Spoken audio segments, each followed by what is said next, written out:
Pecat-pecatan di kalangan pengurus PBNU semakin terang benderang. Penyebabnya adalah rebutan izin tambang. Setelah Yeni Wahid, putri Gus Dur mengklaim ada menteri yang gigih mendorong izin ini diberikan ke ormas keagamaan yang berafiliasi dengan partai politiknya. Muncul bantahan Saifullah Yusuf alias Gus Ipul, Sekjen PBNU yang juga Menteri Sosial. Hampir berbarengan, Gus Islah Narawi dalam sebuah podcast memberikan jawaban menohok. Izin tambang adalah penyebab konflik internal di PBNU. Pemberian izin tambang kepada ormas keagamaan diberikan Presiden Jokowi. Jokowi adalah sang karut negeri ini.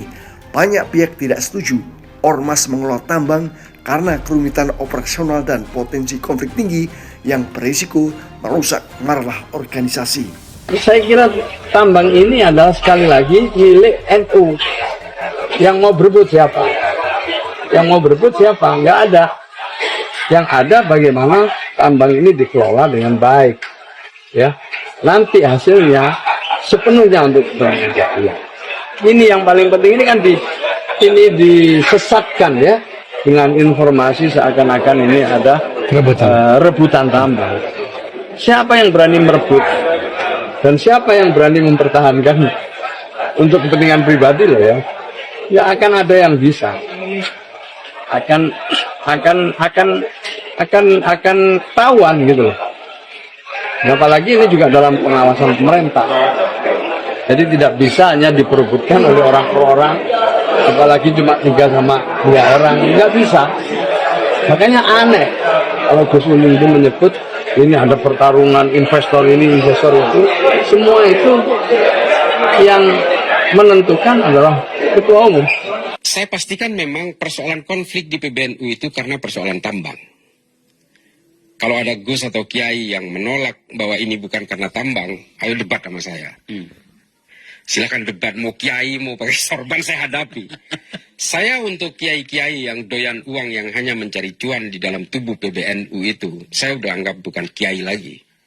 Saya anggap dia penumpang gelap di NU. Saya sebenarnya tidak punya basis keilmuan tentang mempelajari due diligence terhadap proposal bisnis itu. Due diligence itu dari perusahaan mana?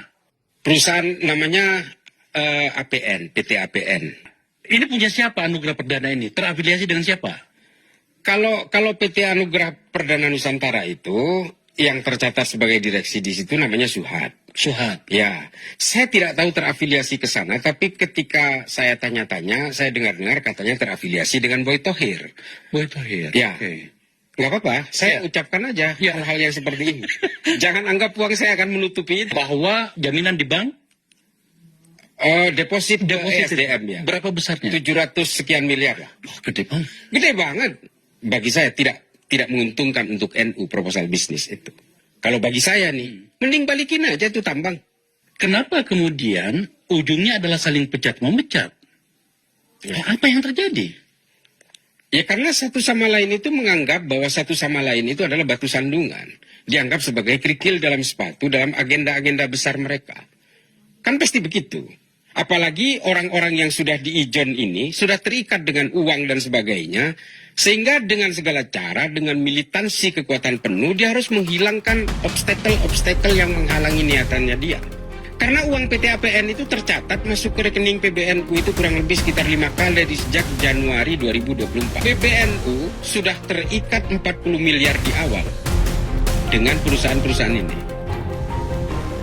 Jadi kalau memang nanti PBNU pada ujungnya ternyata tidak bekerja sama dengan perusahaan ini, yang digugat adalah orang-orang yang membuat komitmen uang puluhan miliar ini. Siapa gerangan orang-orang itu? Ya saya nggak tahu, tapi yang punya akses dengan ini kan pastinya bendahara umum. Dalam hal ini bendahara yang sebelumnya ya? Iya. Siapa? Pak Gutfan ya? Ya, Gutfan misalnya. Dan kalau kita mau melihat konfigurasi pertempuran hari ini di PBNU, kan sudah kita bisa baca itu. Roisam dengan Sekjen dengan PBNU di satu sisi. Di satu sisi sini sendirian itu kan Yahya Khalilistakuf. Artinya ini kan sudah tergambarkan seperti ini. Siapa yang ingin membuang siapa.